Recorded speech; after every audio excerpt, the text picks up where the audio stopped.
Hey guys, welcome to Manifesting Better. I'm back with another video and another topic that needs to be addressed. I also have an Instagram account. The link for that is in the description box below. Coaching is also available. The link for that too is in the description box below. So, today's topic is obsession while manifesting. Why am I obsessed with my manifestation? So, in this topic, I will be talking about a lot of things. Some things can be a little bit triggering. So, please listen to this video with an open mind and from an understanding point of view. I have made a similar video before, but in this, I share a lot of new examples, a lot of evolved information. And this might not be your case. So, if it isn't, then good for you. You don't have to take it personally. You don't have to listen to this video. Drop it. But if you feel like there is even a tinge of obsession or there is even a little bit of pedestalization of the manifestation to an obsessed level, then definitely listen to this video. So usually what happens in the manifestation journey, especially when we are manifesting a person or a particular job that we like, or something that has extra value for us, which we have made a very important figure in our life, is that that person, that job, or that thing becomes a vessel, which means that the person or that job becomes our primary source of happiness and validation. What happens is that when someone gets obsessed with something, there are a few reasons. It's usually in that one area, maybe they haven't had much success, or maybe in a general criteria of life, they haven't had much success, or they are going through a tough time, or they are going through a difficult time, or maybe they have had a certain set of bad experiences in a consecutive manner. And when we have had experiences like these, we have certain things in our life that are not going good, and because of course sometimes a lot of those things are because of our own actions, and because it's difficult to take responsibility of that, we can unconsciously put the idea of that manifestation, and that this manifestation, when it comes, it will be a solution to all of our issues. What happens is that many times facing the real issue is very difficult, but putting the idea that this one thing coming will solve those issues is very easy. And I have seen some people get results that way, that they have received their manifestations that way.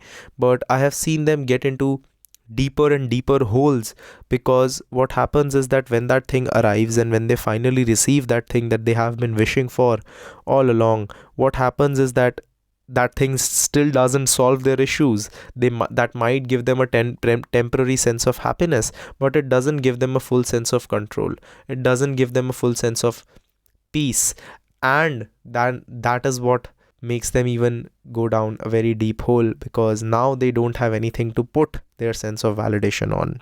Unfortunately, it will never do that, and it might help you feel better, but it won't, or it shouldn't fix your issues that you have within yourself. But when we don't want to look inside because it's dark and scary and there might be some things that we are not ready to face, we start becoming obsessed with the idea of waiting for it to show up as a solution to our problems. A lot of it is stemmed via self-love, on which I'm going to be making a video. The next video is about self-love, so wait for it.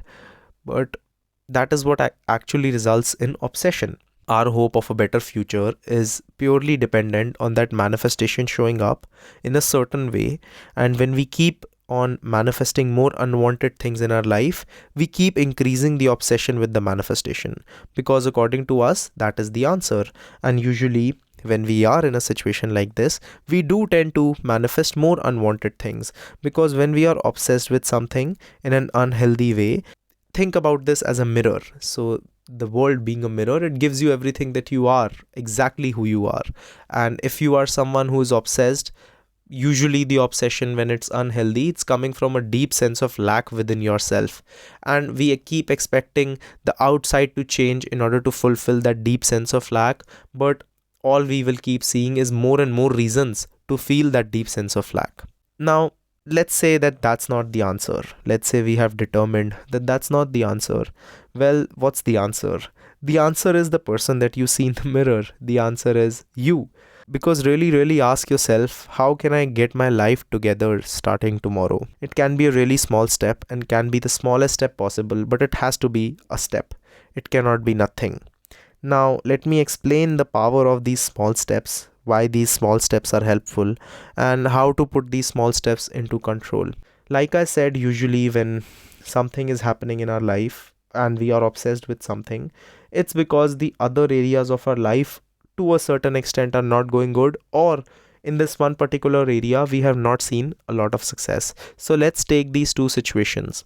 Let's say other areas of our life are not doing good. Usually 99% of the times there is some small action that we can take on a daily basis to get better, and we are not taking that action because we think that that one small action will not have much value, but it will.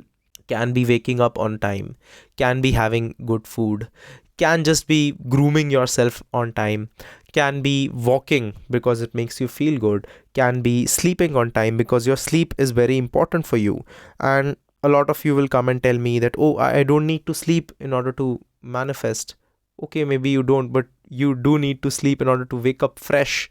And since the day that you have been born, every night you have slept, and the days that you have slept longer, you might have you would have woken up with a more energetic personality, which is because your nervous system is calm, your body is not running on a flight or fight response.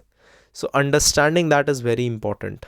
When you take these small actions, and these small actions in a cumulative effect make you better, and you start to have a sense of control, because now you are doing things that you know you should do, and now you're doing them consistently, you will have a sense of control, and that sense of control will help you get a lot of obsession to decrease. Because when you will have control over your life in other areas, now that one thing is not as important, because other areas are starting to get better.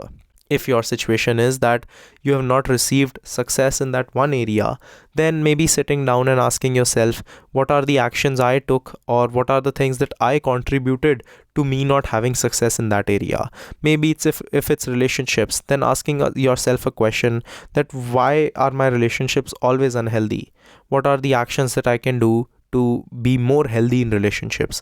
Or why do I keep not having money? What are the ways that I use my money? What is the mindset behind money that I keep having that results in me losing it all or never getting enough of it? Working on that will automatically decrease the obsession, and it has to be done consistently. Fixing your insecurities has to be done consistently. Working on yourself has to be done consistently, and then and only then will you realize how your manifestation is nothing special, and you just increase the chances of it happening in a quicker way by a long number. Even if you are doing it all to get your manifestation, do it. Doesn't matter, because eventually once you will start working on yourself, you will start realizing that no matter what the reason, working on yourself was very important, and automatically the importance of the manifestation will decrease. You can do it because right now, and you have to do it because right now you don't have any other choice. I'm really sorry, because some of you might not want to hear it, because some of you are in a very deep hole, and it feels like if this thing doesn't happen, you won't feel better, or if this person doesn't come back, your life will not get better. And I'm not saying that they won't. I'm not saying that your manifestation won't work out. I'm just saying that thinking that that person or that situation will be a fix, it won't be that way. And even if you get that person, you don't want that they go away again because you are projecting your insecurities on the relationship. I'm really sorry to be bursting your bubble, but someone has to. Your family probably won't say it to you. Your friends probably won't say it to you. And being very honest, I have not seen a lot of content from coaches saying this. So no matter how messed up you think you are, you always will have a choice. Life and things can change because there is always a strong decision behind it. So start tomorrow or start tonight, but then don't you dare stop, because if you are starting, that means that you should start with a conviction that you can do it. Start with as small a step as you want. Just start. Work on that. Eventually the obsession will drop. And this in no way, shape or form is me saying that you cannot get your manifestations while you are being obsessed. This is just me helping you question that. Go deeper. Ask yourself, why in the first place do I want to be obsessed with my manifestation? Why in the first place do I not want to be obsessed with only me? Why is it that the only reason I want to work on myself is that I might get a manifestation out of it? Is there no other reason that you should work on yourself? Is there no other benefit of working on yourself other than getting a person to love you back? Please know, I'm saying this again and again. I'm not saying that this means that you won't get the person back or you won't get the job. I'm just trying to show you a bigger perspective, because these manifestations can happen. They probably will, but stopping the obsession, working on yourself, and working on that in a deep sense is a very good way to understand why these things will happen, and when they happen, they will stay in your life. I will be waiting for any video suggestions that you have in my comments. I tend to make videos from them too. So I will see you guys in the next one. And the next video is going to be about self-love. So wait for it. I will see you in the next one. Click the like button if you liked the video. Subscribe and turn the notifications on for more such content. Comment down your video suggestions and I will see you guys in the next one.